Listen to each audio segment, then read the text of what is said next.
Ranawat diet में आपका स्वागत है। जय श्री रामकृष्ण। आज एक भारतीय पतिव्रता नारी के बारे में आपको बताऊंगा, किस प्रकार से उसके जीते जी मरण अवस्था में वो अपने प्रेम की निशानी के लिए कैसे कोर्ट में गई।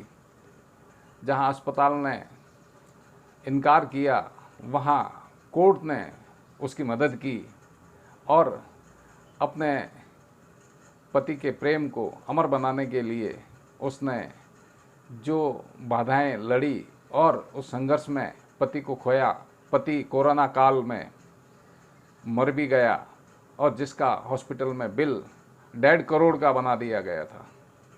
और ये बिल कैसे चुकेगा, क्या होगा और उसकी अमर प्रेम कहानी क्या है और उसके वंश को वो कैसे बढ़ाएगी, ये सब जानने से पहले अगर आप मेरे चैनल पर नए हैं, चैनल सब्सक्राइब करें, वीडियो लाइक करें, अधिक से अधिक शेयर करें। मैं डॉक्टर विनाश सिंह राणावत, साइकोलॉजिस्ट और डाइटिशियन, आज आपको बता रहा हूँ हिंदुस्तान की बेटी, हिंदुस्तान की वो पतिव्रता नारी किस प्रकार से अपने पति के अरमानों को जिंदा रखना चाहती है। उसके परिवार में कैसे बेटा बनकर संघर्ष के लिए तैयार हुई है, वो अब आप ही सुनिए।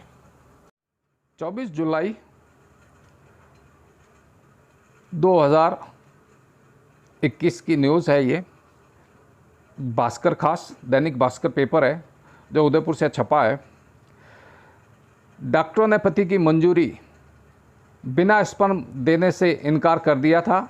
महिला ने कोर्ट में लगाई थी गुहार। गुजरात कोर्ट की मंजूरी पर स्पर्म सैंपल लेने के 30 घंटे बाद पति का निधन।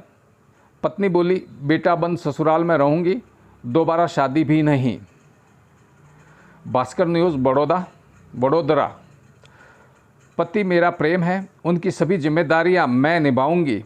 पति की इच्छाओं को पूरा करना अब मेरी जिम्मेदारी है। मैं दोबारा विवाह नहीं करूंगी, बहू बनकर नहीं बल्कि पति के परिवार का बेटा बनकर ख्याल रखूंगी। ससुराल के सदस्यों के साथ मैं सामंजस्य बनाऊंगी, कभी उन्हें बेटे की कमी नहीं खलने दूंगी। यह कहना है मृत्युशैया पर लेटे पति के अंश से संतान सुख पाने की राह में कानूनी अड़चनों को लेकर गुजरात हाईकोर्ट का द्वार खटखटाने वाली गुजरात की महिला का। मंगलवार को गुजरात हाईकोर्ट के IVF के लिए पति के स्पर्म के सैंपल लेने के लिए मंजूरी दी थी।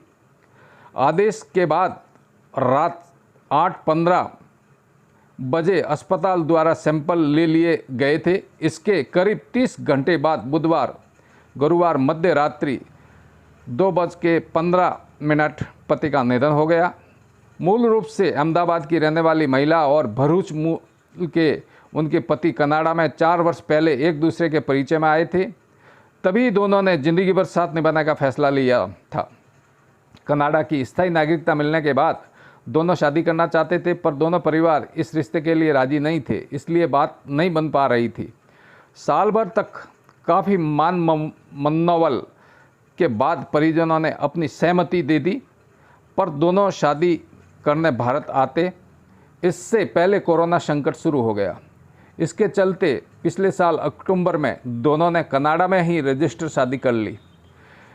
इस साल फरवरी में ससुर को हार्ट अटैक आने पर उनकी देखभाल के लिए दोनों स्वदेश लौटे थे। पिता की देखभाल के दौरान ही पति का कोरोना संक्रमण हो गया। फेफड़े तथा अन्य अंगों के फेल होने के बाद उन्हें वेंटिलेटर पर रखने का फैसला लेना पड़ा। मई माह से ये वेंटिलेटर पर थे। 4 माह चला इलाज। 1.5 करोड़ बिल महिला के पति का अस्पताल में करीब 4 महीने तक इलाज चला। इसमें भी करीब 2 महीने उन्हें एक्मो ऑक्सीजन थेरेपी पर रखा गया। इलाज का कुल बिल करीब 1.5 करोड़ रुपए हुआ। वह जिस कंपनी में काम करते थे उससे इलाज का बिल भुगतान करने की बात कही। पति की हिम्मत बढ़ाने के लिए अस्पताल में PPE किट पहनकर रह रही थी। पति जब अस्पताल में कोरोना से जूझ रहे थे तो पत्नी उनकी हिम्मत बढ़ाने के लिए PPE किट पहनकर पूरे समय अस्पताल में ही रहती थी। करीब 4 माह पहले उन्हें अस्पताल में भर्ती कराया था। तब से वह ऐसा ही कर रही थी। पति के लिए प्यार और पत्नी के समर्पण की यह कहानी 20 जुलाई को तब सामने आई जब गुजरात हाई कोर्ट ने याचिका पर सुनवाई पर पत्नी के पक्ष को आदेश दिया। इसके लिए अनुच्छेद 226 में दिए गए अधिकारों का प्रयोग किया। गुजरात हाई कोर्ट ने इतिहास में पहली बार ऐसा मामला आया था। कोर्ट ने तत्परता दिखाते हुए सिर्फ 15 मिनट में ही सुनवाई पूरी कर ली, फैसला दे दिया था। कोर्ट में मौजूद सभी लोग और जज भावुक हो गए थे। बहू के इस फैसले के लिए ससुर सास ने न सिर्फ सहमति दी बल्कि हाई कोर्ट में दोनों ने यह सह आवेदक भी बने थे। तो आपने देखा किस प्रकार से भारतीय नारी एक कच्चे धागे के प्रेम में बंधी हुई होती है, जो ब्रह्मचर्य के रूप में जीना चाहती है, ब्रह्मचर्य को रखना चाहती है। और ऐसे आदर्श हिंदुस्तान में ख़त्म नहीं हुए हैं। जब तक ऐसे लोग रहेंगे प्रेरणाएं मिलती रहेंगी।